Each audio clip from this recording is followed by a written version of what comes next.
My husband secretly gave our savings to his mother, then expected me to fix everything. I'm a 33-year-old woman, and until last year I thought my marriage was solid.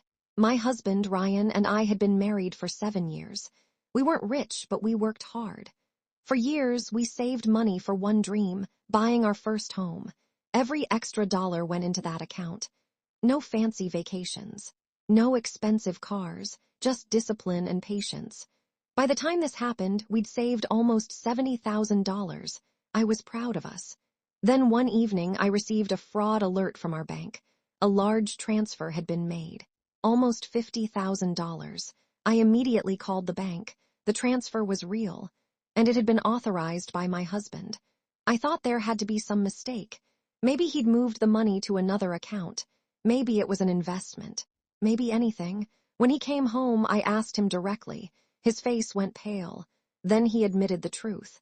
He had given the money to his mother, without telling me, without asking me, without even mentioning it. I was speechless. Apparently his mother had accumulated massive debt. Credit cards, personal loans, shopping, years of irresponsible spending. And instead of helping her create a plan, Ryan decided to hand her our house fund, just like that. Gone. I asked why he never discussed it with me. His answer nearly ended our marriage on the spot. Because I knew you'd say no. Exactly. Because I would have said no. Not because I hated his mother, but because that money belonged to both of us. I asked if his mother planned to pay it back. Ryan looked away. That was all the answer I needed. The money wasn't a loan. It was a gift. I spent that night at a friend's house. For weeks we argued. His family called me selfish. His mother cried and claimed I was destroying the family. Meanwhile, nobody seemed concerned that they had destroyed our future. Eventually, I gave Ryan a choice: marriage counseling, financial transparency, and a signed agreement that major financial decisions would require both spouses. To my surprise, he agreed. Things slowly improved, or so I thought. 6 months later, his mother was in debt again. The money had solved nothing. She simply continued spending. Then the inevitable happened. She needed help. Again. This time she asked Ryan for another $20,000, but there was a problem. There wasn't any money left. Because I had separated our finances completely. Ryan told her no, for the first time in his life. She exploded, accused him of abandoning her, called him ungrateful, told relatives he was a terrible son. The family pressure was intense, but Ryan didn't give in. Then something unexpected happened. His younger sister revealed the truth.